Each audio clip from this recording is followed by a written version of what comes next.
La atención y el control de la mente. Esta conferencia, cuando la escribí, la puse el título de Conociendo y adiestrando a la mente. Hace ya muchos años, cuando comencé a estudiar la filosofía oculta, las enseñanzas ocultas, yo mismo me decía que ignorante era al tener los conceptos que tenía sobre la constitución del ser humano. Entonces comprendí que no se podía englobar todo lo que creemos ser y que era más ventajoso, desde cualquier punto de vista, dividir dicha constitución en al menos 4 partes. En muchos o la mayoría de mis artículos y en mis libros, que como estudiante de ocultismo he escrito, siempre he dicho que tenemos 4 cuerpos, a saber, el cuerpo físico, cuya base son los átomos, otro llamado vital o etérico, cuya base son unos éteres que forman parte de los átomos y cuya imagen de este cuerpo, el cuerpo etérico, es igual que el físico, pero tiene la función o es el encargado de vitalizarle y de que su organismo funcione, y también se relaciona con los sentidos. Un tercer cuerpo, que es el normalmente llamado el cuerpo de deseos o emocional, que es la base de nuestros sentimientos, deseos, emociones, pasiones, etc., y cuya imagen es pues una especie de huevo de materia más sutil todavía que el cuerpo vital y que rodea todo el cuerpo físico, sobresale unos cuantos centímetros más.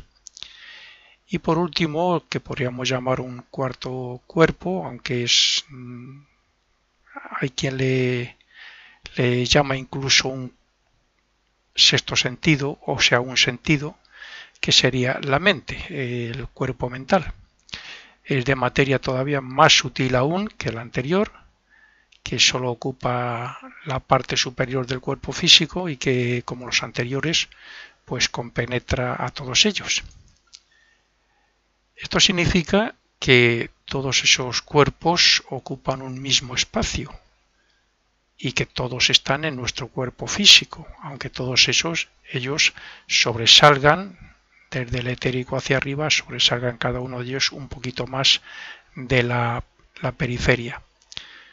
Es fácil de imaginar, simplemente saber que lo mismo que la materia se descompone, el átomo se descompone, pues más allá de los elementos subatómicos que conocemos, pues más allá hay otra clase de materia, por llamarlo de alguna manera, serían más bien energías más sutiles todavía y por tanto pueden estar perfectamente en el espacio que ocupa nuestro cuerpo físico.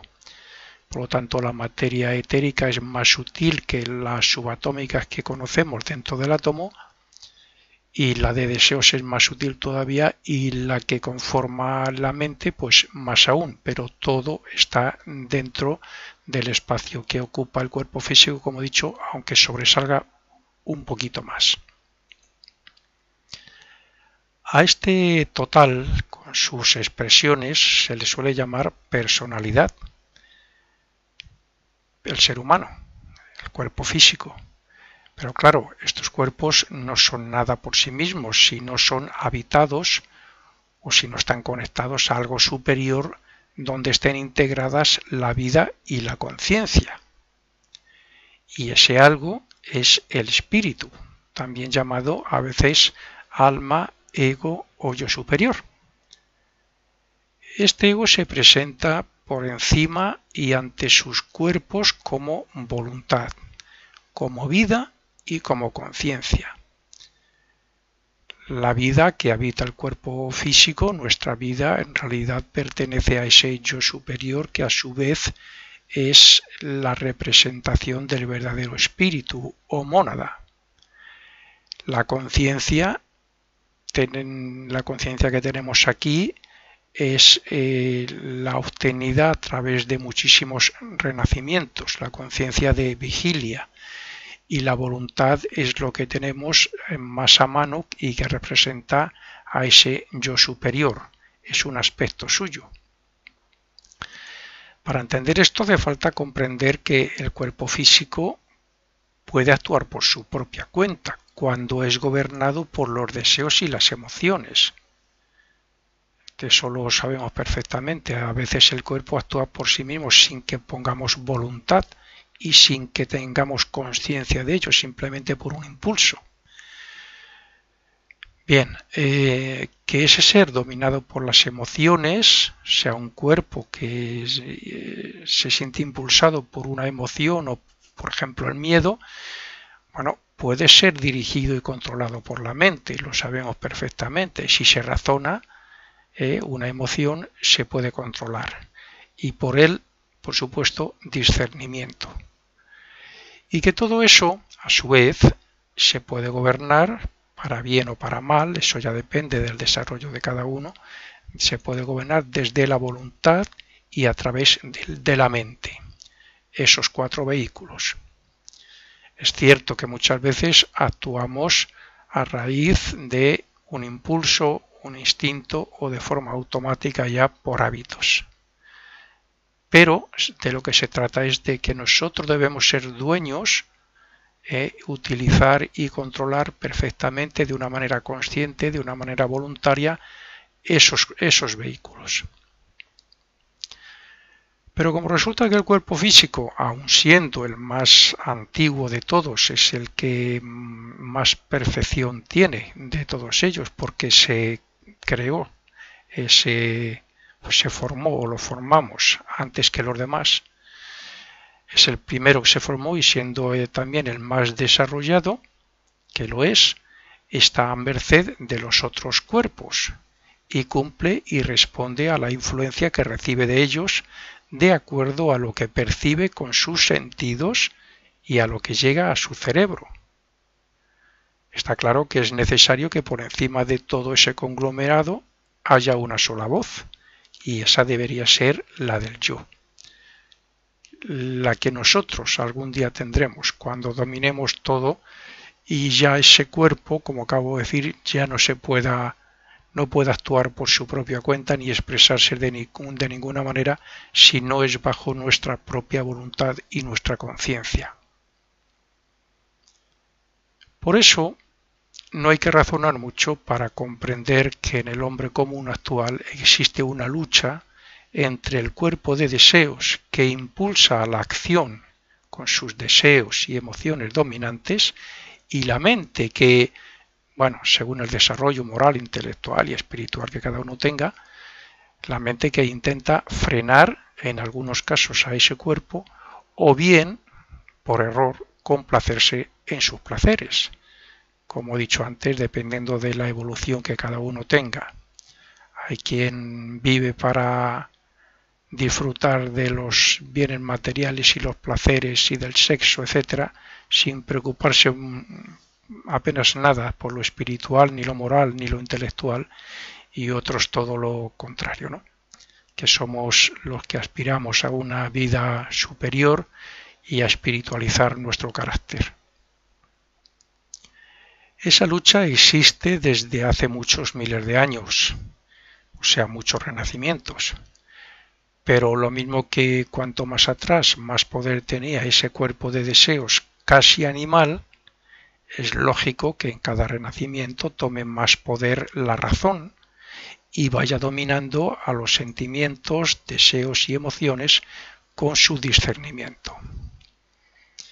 Pero claro, como es el resultado de cada renacimiento lo que hace evolucionar a ese ego o yo superior, está claro que aún nos quedan muchos renacimientos para que la voluntad sea lo suficientemente poderosa como para guiar y controlar a la mente de tal manera que ésta asuma el control de los deseos y emociones para trabajar y experimentar con los más elevados y rechazar y abandonar los más bajos y groseros. Y es ahora, en la época actual y como fruto de mis estudios, meditaciones y experiencias, cuando además de comprender esa división necesaria de la constitución del hombre, por supuesto siempre gracias a la filosofía oculta, entiendo que cada uno de nosotros puede evolucionar un poco más si profundizamos en el funcionamiento de la mente en relación con todo lo dicho. Después de lo que he comentado hasta ahora, es evidente que a primera vista la meta del hombre es que ese ego sea dueño y director de cada uno de sus cuerpos. Eso es lo más lógico y es el fin o la primera meta que el ser humano tiene. Esto es como decir que no se debería dejar dominar por sus deseos ni por sus emociones y que su mente solo debería pensar en lo que el ego quiera. Es decir, que el hombre mismo, haciendo el papel de observador y pensador, debería ser consciente en cada momento de lo que siente, de lo que piensa, de lo que habla y de lo que hace. Esto significa que a la hora de hablar y actuar deberíamos tener algo así como un momento, una pausa o vacío para poder analizar la situación y para así actuar correctamente y de acuerdo a nuestros más elevados ideales y principios. Y claro, surge la pregunta, ¿es posible alcanzar esto? ¿Se puede hacer esto? La respuesta es sí, pero eso no significa que sea fácil, claro. Algunos ya lo han conseguido y por eso están a la cabeza de la evolución. Otros estamos intentando alcanzarlo en algún grado.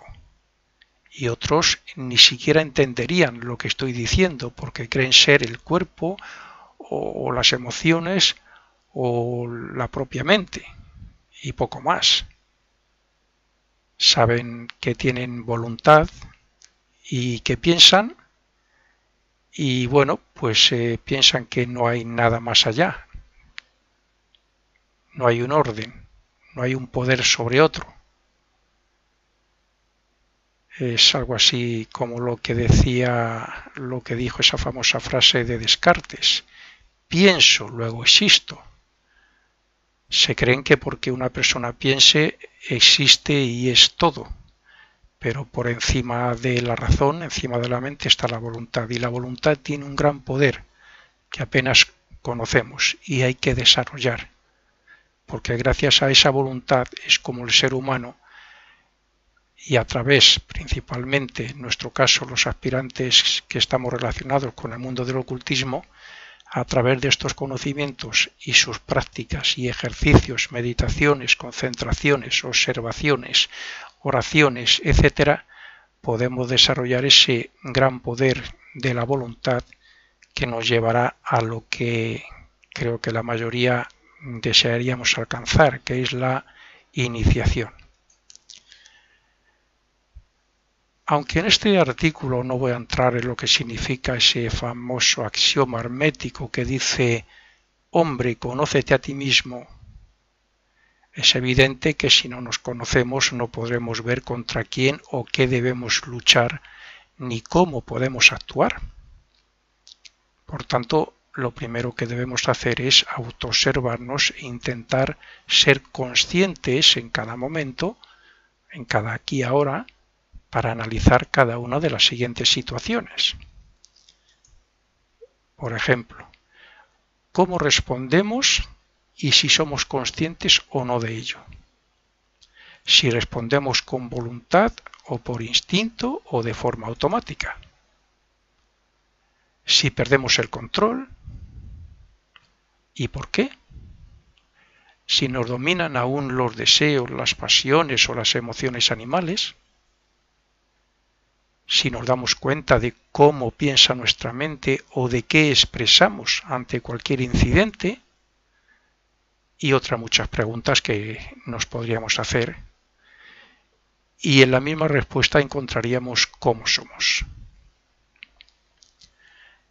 Una vez que comencemos a conocernos y a ver dónde hay que esforzarse por desarrollar lo elevado y dónde y cómo hay que trabajar para eliminar lo grosero y lo que impide nuestra evolución, Entonces será cuando tendremos que profundizar en el funcionamiento de los cuerpos superiores, pero más en concreto sobre la mente.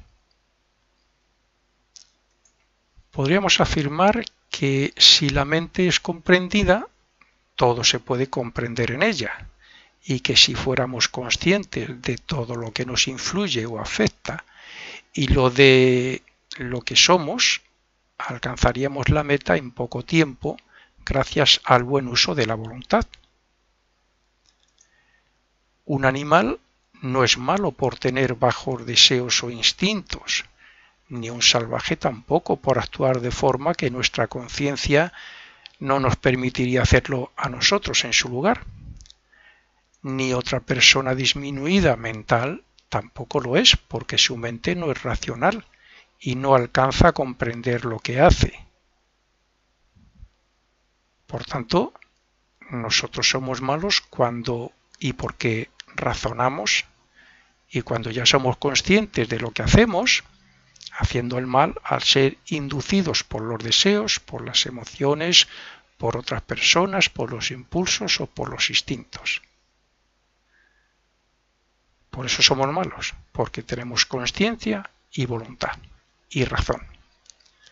Pero como la mente es la que adquiere conocimientos, también se podría decir que es ella la fuente de todo lo que expresamos y de lo bueno y lo malo que hay en nosotros, así como de lo que nos llega desde fuera. Porque lo que hacemos y decimos generalmente pasa por la mente, excepto, como he dicho, en casos de instintos, hábitos que llevan consigo una actuación automática o los impulsos incontrolados. Y ahí es donde estoy recalcando que hay que utilizar la mente y la voluntad. Y decíamos sobre la mente, y a su vez ella está relacionada con la memoria. Y en la memoria es donde guardamos todas las cosas. Y donde tenemos que echar mano muchas veces, o deberíamos echar mano muchas veces al pasado, para ver dónde y por qué cometimos muchos errores. Algo negativo que proceda del cuerpo de deseos puede razonarse y reinterpretarse y llevarse a la práctica de forma positiva.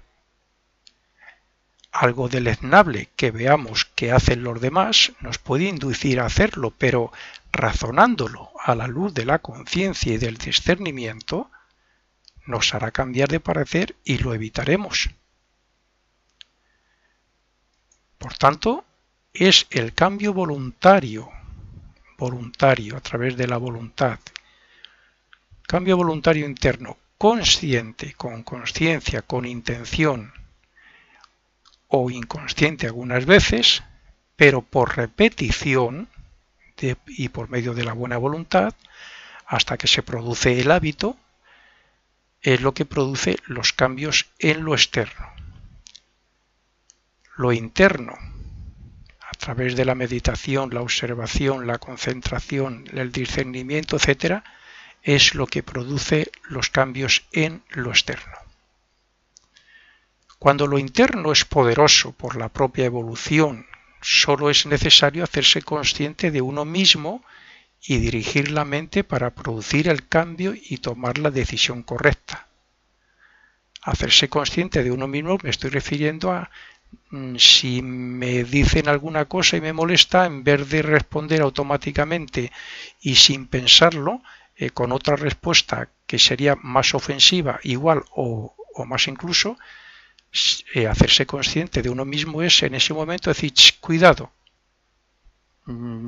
aquí quien dirige soy yo, con mi voluntad y con mi discernimiento. Me están provocando, puedo responder bien o mal. Por lo tanto, voy a responder de una manera consciente, consciente de mí mismo, de lo que voy a decir o lo que voy a hacer. Yo diría que cuando una persona, en una persona hay confusión entre lo que le llega y lo que es ella interiormente, es porque hay falta de autoconsciencia y de también control de la mente. Viendo el asunto desde este punto de vista, está claro que además de ser autoconscientes, siempre que podamos, deberíamos enfocar la mente en todo lo que ayude a evolucionar al ego y apartarla de todo lo que pueda ser un obstáculo. Así es que si de verdad alguien desea avanzar a pasos agigantados por el sendero del desarrollo espiritual, debería primero observar y conocer a la mente, adiestrarla para poder controlarla, liberarla del cuerpo emocional, o sea, de los deseos, las pasiones, sentimientos que la dominen y que perjudiquen su desarrollo, y por último hacer que se centre en el aquí y ahora para que no se distraiga ni piense por sí misma. El hombre es un centro de conciencia al que llegan innumerables impactos e impresiones desde que nace y según su naturaleza pues va aprendiendo a actuar y a responder, unas veces bien y otras mal, lo que hace que muchas veces nos desviemos de nuestra verdadera naturaleza espiritual y que nos apeguemos y nos impliquemos en el mundo material hasta el punto de perdernos en las cosas personales y en los placeres. Si nos dejáramos dominar por las pasiones y bajos deseos del cuerpo emocional, podríamos terminar actuando peor que los animales y manifestando las más bajas pasiones y los más bajos deseos y sentimientos. Si no controláramos los impulsos y los instintos, también nos apartaríamos del sendero. Y si no razonáramos de acuerdo al desarrollo alcanzado por la conciencia, sería aún peor. Por tanto, solo el autocontrol consciente es lo que nos puede liberar de ese sendero de apego y de inconsciencia. Solo el hecho de estar plenamente atento a cómo es nuestra actividad interna, cómo nos expresamos, más el adiestramiento de la mente, nos puede traer el equilibrio y la armonía interna. El ser humano hace no muchos miles de años apenas razonaba nada. Todo era instinto, impulso, respuestas incontroladas y poco razonamiento, como digo.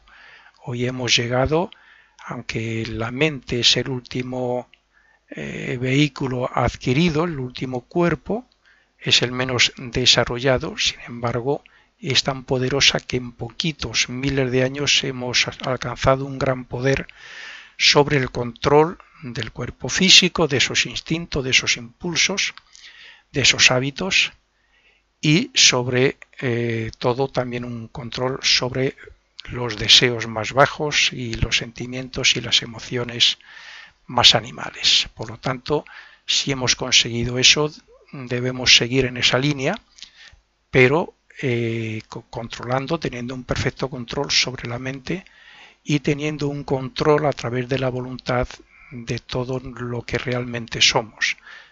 O sea, se trata de vivir en armonía internamente, para eso están los ejercicios espirituales y oraciones, las meditaciones.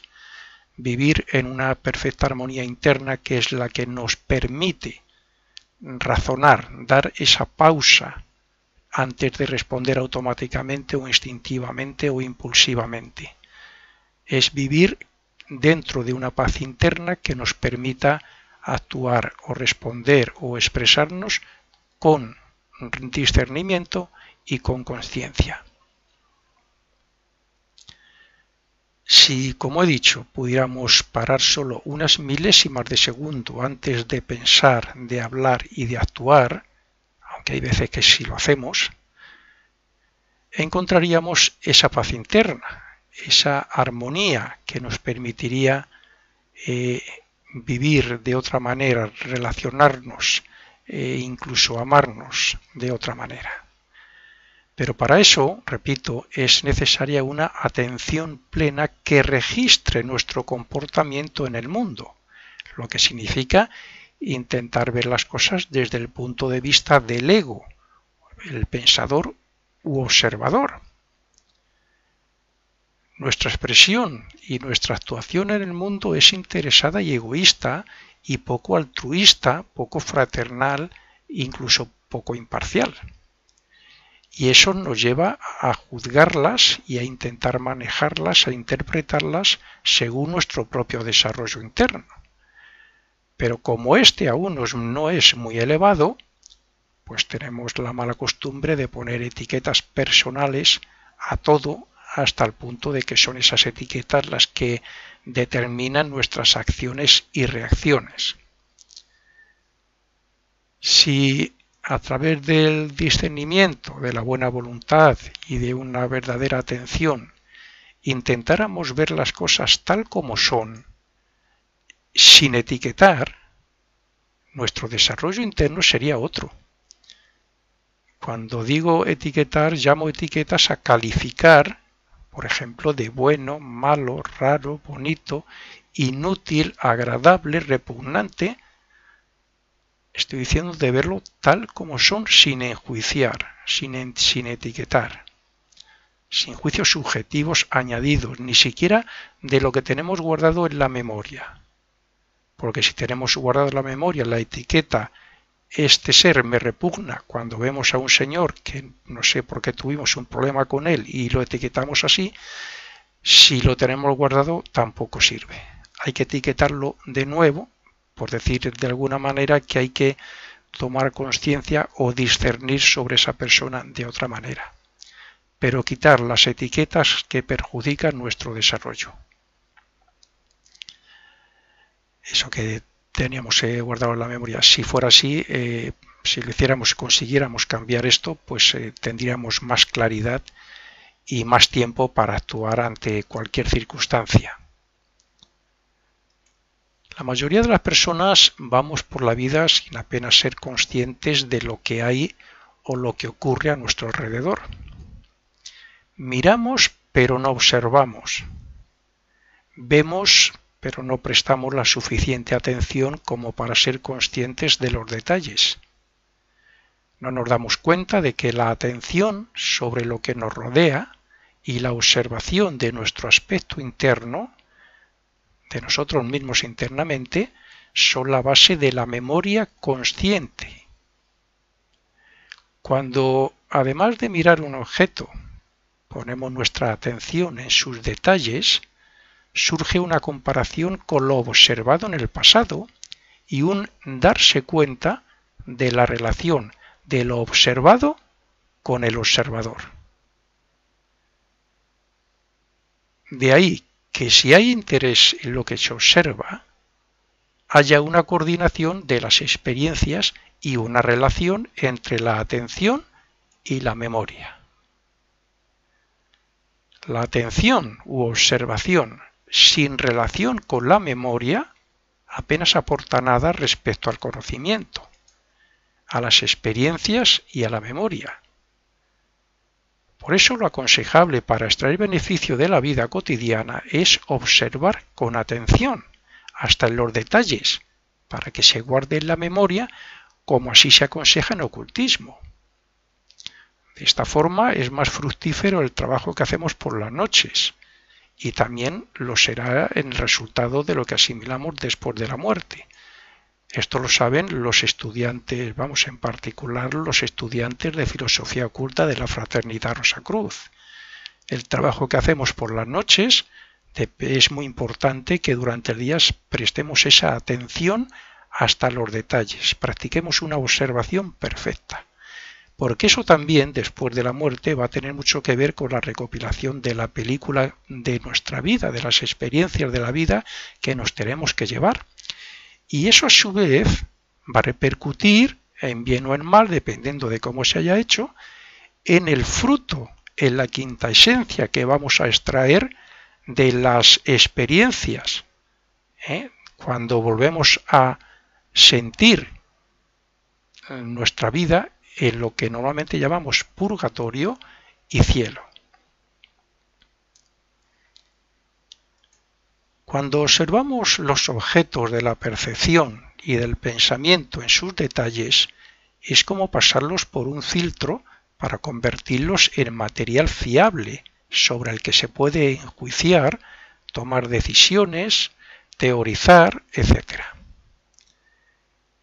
el hecho de prestar una atención clara a lo que perciben nuestros sentidos y a lo que piensa nuestra mente nos libera de muchos aspectos engañosos que nos hacen interpretar mal las cosas y nos da el conocimiento y la comprensión necesaria para actuar correctamente. Por tanto, podríamos decir que observar detalladamente va aumentando el hecho de ser conscientes y nos facilita más claridad mental, más conocimientos y más comprensión. Si queremos ver con más claridad y progresar en nuestra evolución interna, en nuestro desarrollo interno, debemos practicar la atención tan plenamente que seamos conscientes de lo que nos rodea y nos afecta, para luego expresarnos con conciencia y con buena voluntad. Esta es la manera de que la mente se libere de los engaños de lo que perciben los sentidos, de las distracciones que tiene la mente misma y de los impactos y sensaciones que dominan y engañan a la mente. Por consiguiente, esta práctica desapega a la mente y la libera para actuar más limpiamente bajo la dirección del yo superior, del ego. La plena atención se debe llevar a cabo en cualquier tipo de acción, incluyendo el razonamiento. Eso facilita una conciencia más clara de lo que nos sucede y lo que nos pueda suceder y que nos llegue a través de los sentidos, de la mente y del cuerpo de deseos. Pero para que se produzca esa conciencia más clara y se registre en la memoria como algo limpio, debemos observar sin reaccionar ante lo observado, sin enjuiciarlo ni tampoco emitir pensamientos o sentimientos al respecto, agradable o desagradable, bueno o malo, bonito o feo, etc. No hay que emitir nada voluntariamente por parte nuestra cuando prestamos atención plena o cuando observamos detalladamente. Pero si surgiera algo de nuestros cuerpos internos o de nuestra memoria, simplemente lo que hay que hacer es que, pues se lo observa y se deja marchar para no implicar a la mente y para no ensuciar esa comprensión y esa visión clara que estamos teniendo.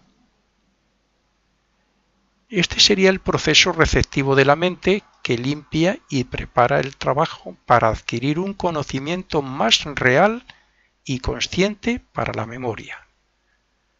Lo que, como ya he dicho y como cualquier ocultista sabe, tiene una gran importancia con el trabajo nocturno de restauración del cuerpo físico y con el proceso post-mortem. Supongamos que por la imprudencia de otra persona tenemos un accidente y nos deja el coche casi inservible. Si ponemos en práctica la atención, veremos todo de una forma global, como siempre, pero si la atención es detallada, no se quedará solo en la percepción general, sino que es muy posible que se despierten sensaciones, deseos o emociones, y esto nos debería llevar a la observación, a la contemplación de esas sensaciones o emociones, para comprobar si van dirigidas contra la otra persona, e incluso se debería prestar atención detallada a la mente para ver si ésta emite pensamientos o juicios y de qué clase son. Eso sería observación de lo externo, atención plena a lo externo y autoobservación de nosotros mismos desde el punto de vista interno. Así vamos filtrando todo para que la atención sea plena y clara sin nada que la engañe ni la entretenga. Solo así, con una atención pura y una autoobservación sobre el aspecto interno, podremos conocer y adiestrar a la mente para que no se vea engañada o implicada en los hechos, lo que nos libera de karma y lo que nos da control sobre los diferentes cuerpos y poder de la voluntad. Es decir, solo así vemos, oímos y sentimos en estado puro. La mente es la que nos hace pensar que vivimos, pero su relación con el cuerpo de deseos nos hace sentir que vivimos por su relación directa e intrínseca que tiene con el cuerpo de deseos. Decimos que si pensamos es porque vivimos, pero no es lo mismo vivir a través de las percepciones y las sensaciones limpias, porque la atención ilumina la mente y nos trae un conocimiento directo, que vivir con unos conceptos personales, incluso de la memoria ya guardados, de la memoria, que nos llevan a creer en algo que es una mezcla de todo lo que creemos ser, según lo conocido hasta ahora, lo experimentado hasta ahora, hasta ese momento, a través de toda nuestra vida. Solo lo examinado con una atención clara y pura puede ser comprendido y asimilado por la que llamamos sabiduría, pero no tendrá los mismos efectos si la mente se deja engañar por los prejuicios, los impulsos, los hábitos, las pasiones y otras adicciones ajenas a la buena voluntad del verdadero yo. La atención clara, la observación bien intencionada y controlada por la mente, la autoobservación propia y la buena voluntad para expresarnos, para hacer, para decidir, etc., trae unos resultados que después de la muerte, cuando ya pasamos por el cielo, se convierte en sabiduría.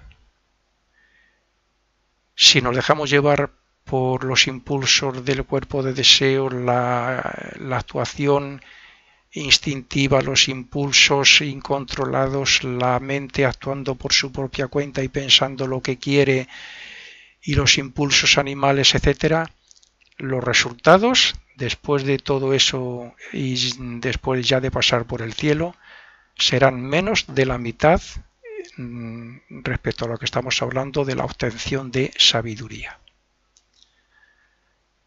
La sabiduría se obtiene, se adelanta más en sabiduría con una buena voluntad y con unos vehículos controlados que no tal y como estamos actuando normalmente en nuestra vida cotidiana.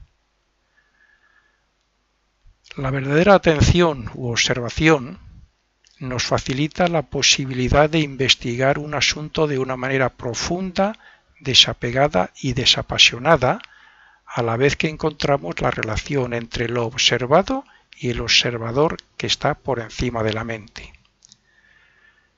Para conocer y adiestrar a la mente hay que observar dejando que las cosas se muestren tal como son, sin inmiscuirnos como personalidad, como tenemos por costumbre hacer cuando nos precipitamos, enjuiciamos y nos dejamos llevar por todo lo que representa la personalidad. La personalidad crea efectos sobre los que la atención detallada percibe como si fuera la primera vez, con tal de verlos más claramente y de obtener una clara comprensión de los hechos.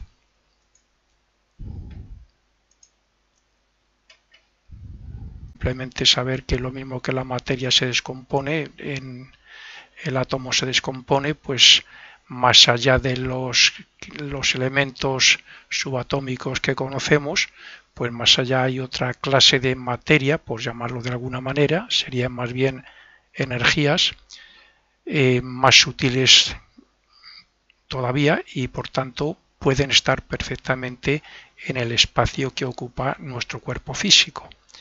Por lo tanto, la materia etérica es más sutil que las subatómicas que conocemos dentro del átomo, y la de deseos es más sutil todavía, y la que conforma la mente pues más aún, pero todo está dentro del espacio que ocupa el cuerpo físico, como he dicho, aunque sobresalga un poquito más. A este total, con sus expresiones, se le suele llamar personalidad. El ser humano, el cuerpo físico. Pero claro, estos cuerpos no son nada por sí mismos, si no son habitados o si no están conectados a algo superior donde estén integradas la vida y la conciencia. Y ese algo es el espíritu, también llamado a veces alma, ego o yo superior. Este ego se presenta por encima y ante sus cuerpos como voluntad, como vida y como conciencia.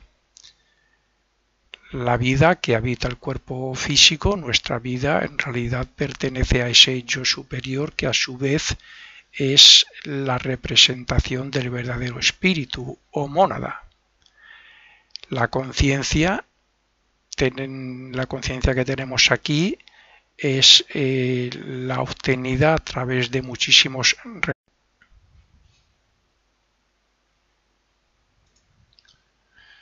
la atención y el control de la mente.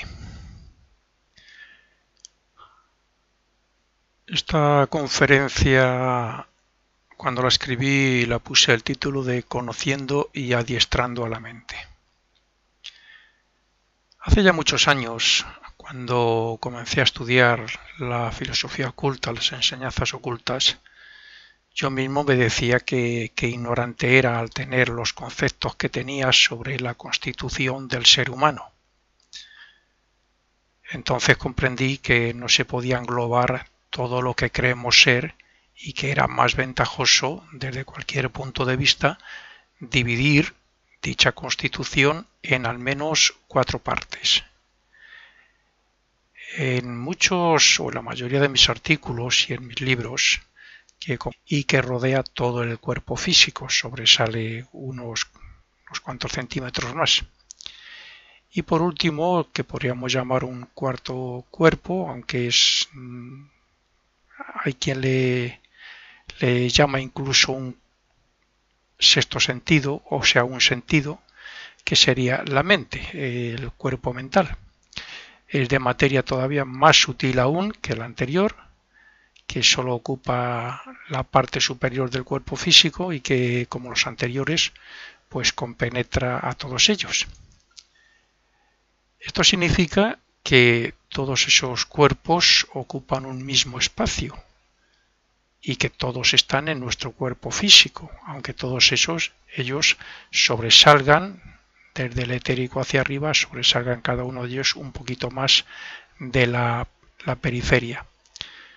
Es fácil de imaginarse. Como estudiante de ocultismo escrito, siempre he dicho que tenemos 4 cuerpos, a saber, el cuerpo físico, cuya base son los átomos, otro llamado vital o etérico, cuya base son unos éteres que forman parte de los átomos y cuya imagen de este cuerpo, el cuerpo etérico, es igual que el físico, pero tiene la función o es el encargado de vitalizarle y de que su organismo funcione, y también se relaciona con los sentidos. Un tercer cuerpo, que es el normalmente llamado el cuerpo de deseos o emocional, que es la base de nuestros sentimientos, deseos, emociones, pasiones, etc., y cuya imagen es pues una especie de huevo de materia más sutil todavía que el cuerpo vital,